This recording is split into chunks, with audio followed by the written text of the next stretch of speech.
Well met, friends, and welcome to the Lore Alliance. The capital of Gondor was the second Minas Tirith in the history of Middle-earth. This is an account on the first, that was founded by Galadriel's brother Finrod. I am Pierre, aka Ngugi, at your service for knowledge about J.R.R. Tolkien's Legendarium. When Gandalf and Pippin arrived in year 3019 of the Third Age, the capital fortress was over 3 millennia old, but it had been known as Minas Tirith for just about 1,000 years. It had been renamed from Minas Anor, meaning Tower of the Sun, into Minas Tirith, meaning the Tower of Guard, because the fortress stood watch against Minas Morgul and against Mordor. Was it renamed after a fortress by the same name in the First Age? That is unknown, but for certain the shadow of Sauron loomed heavily over both Minas Tirith, though when the Gondorian fortress was renamed, it was about 5,500 years since the elven Minas Tirith had fallen.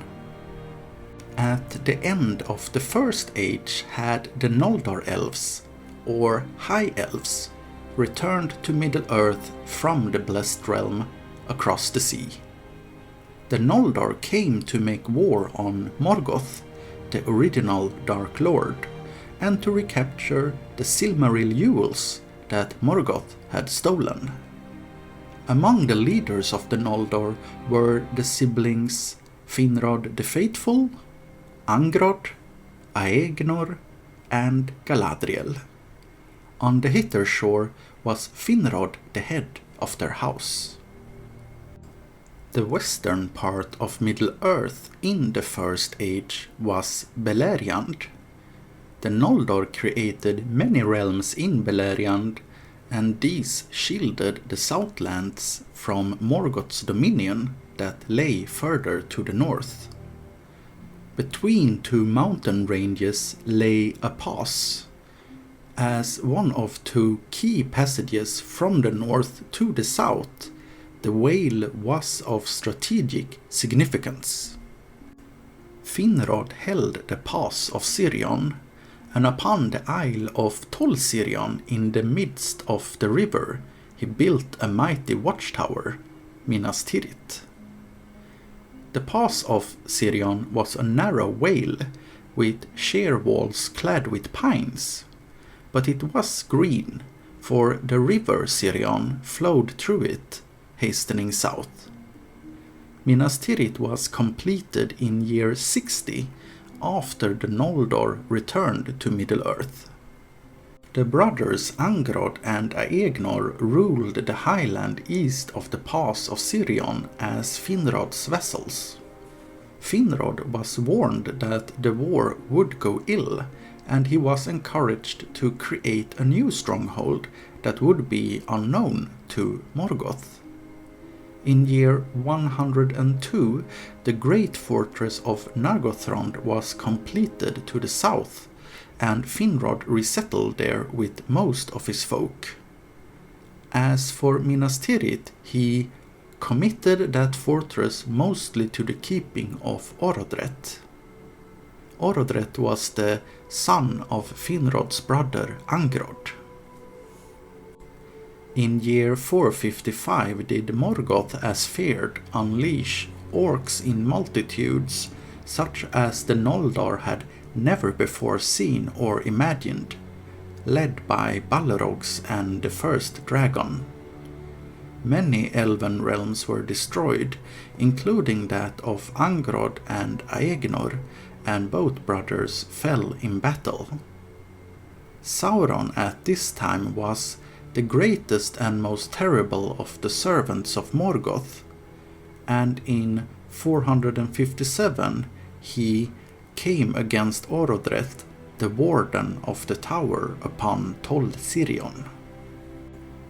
Sauron was become now a sorcerer of dreadful power, master of shadows and of phantoms, foul in wisdom, cruel in strength, missaping what he touched, twisting what he ruled, Lord of Werewolves. His dominion was torment. He took the fortress by assault, for a dark cloud of fear fell upon those that defended it.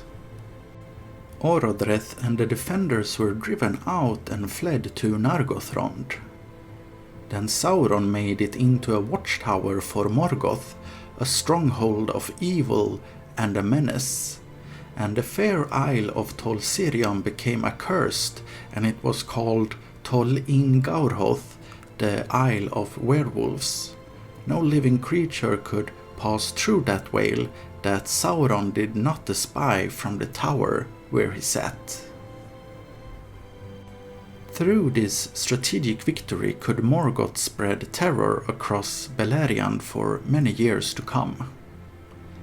Werewolves were, for the record, not humans turning into wolves, but were fell beasts inhabited by dreadful spirits, who Sauron had imprisoned in their bodies. In year 465 did the mortal warrior Beren ask Finrod for aid. The human had to steal a Silmaril jewel from Morgoth in order to marry his beloved Luthien, daughter of an elven king. Finrod, known at this time as Finrod Felagund, had sworn an oath to aid Beren's family and was true to his word, even though he had foreseen that it would be his end, and though his own people forsook him for it. With only 10 loyal companions did Finrod Felagund join Beren on the quest to the north. To disguise themselves, they donned orc gear, and the king made the company look like orcs through magic. But in the pass of Sirion did Sauron become suspicious in his tower, for Finrod's company did not stay to report their deeds, as was commanded to all Morgoth's servants that passed that way. Therefore Sauron had them brought before him. Thus befell the contest of Sauron and Felagund, which is renowned, for Felagund strove with Sauron in songs of power, and the power of the king was very great, but Sauron had the mastery. In the dungeon the companions were killed off one by werewolves, for each of them refused to reveal their identities or their quest. At last Finrod gave his life to save Beren from a werewolf. So the elf died in what had been his own watchtower, and Beren was consumed by grief. Then Luthien arrived, and with her came Huan, a great wolfhound from across the sea. Huan slew the werewolves sent against Luthien, until Sauron himself took the shape of a great wolf. It was a frightful struggle, yet Sauron was defeated, for the great Huan's fate lay elsewhere. In order to not be slain, Sauron yielded himself, and Luthien took the mastery of the isle and all that was there, and the evil sorcerer fled far away.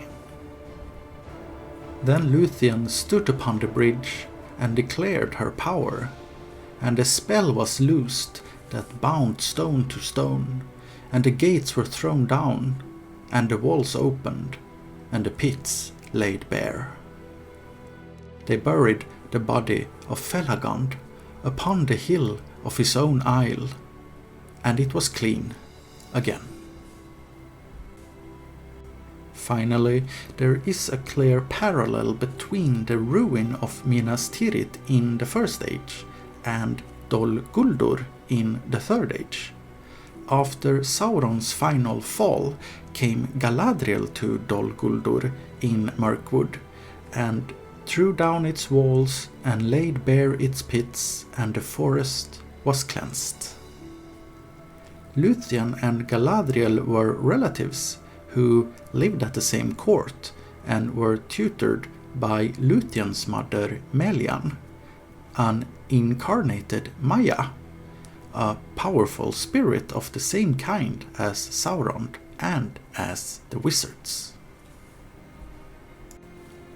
I hope you have enjoyed this account. Any questions or reflections are as always welcome. If you have any topic that you would like to learn more about, feel welcome to suggest it. Take care, until next week, Namarje.